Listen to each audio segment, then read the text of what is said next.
জীয়ৰীয়ে বোলে মুম্বাইত ল'ৰা এজনৰ সৈতে হিমন্ত মামা আপোনাৰ ছোৱালী বোলে মুম্বাইত এটা মিয়া ল'ৰা ভাল পায় সেইটো কাৰণে বোলে আপুনি বোলে অসমত মিয়া থাকিব দিয়া নাই এনেকৈ আকৌ নাভাবিব দেই মই বুলি কৈছোঁ বোলে আকৌ মোক জেলত ভৰাই নথব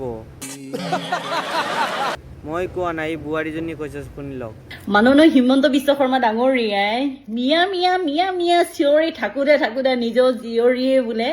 মুম্বাইত ল'ৰা এজনৰ সৈতে লিভ ইন ৰিলেশ্যনত বোলে একেলগে আছে সেই কথাষাৰ সঁচা নেকি বাৰু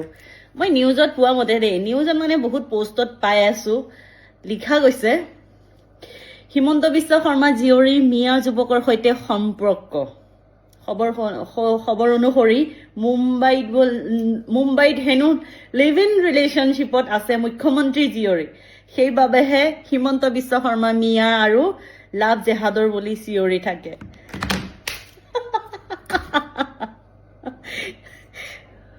হে ভগৱান মাননীয় মুখ্যমন্ত্ৰী ডাঙৰীয়া কথা এষাৰ আছে ওপৰলৈ থুই পেলালে হেনো বোলে নিজৰ গাতে পৰে সেইষাৰ আপোনাৰ লগত একেবাৰে পৰি গৈছে সেইকাৰণে কয় নেহাঁহিবি মোক বোলে খিচৰিবও তোক কালৰো কাল বিপৰীত কাল আপচি আহে এইটো চাৰ্কল হয় আপুনি বেলেগক যিমান ট্ৰল কৰিব যিমান শাস্তি দিব সেইটো আপুনি ৰাউণ্ডত পাব গম পাইছানে একদম টেনশ্যন ল'ব নালাগে কেইদিনমান বেছি দিন নহয় কেইদিনমান নেদেখাজনে পুৰা হিচাপ লিখি থৈছে ক'ত কেনেকৈ কিন্তু সময়ত হিচাপ দিব লাগে আপোনালোকক ভালকৈ দি দিব সেনেকুৱা একদম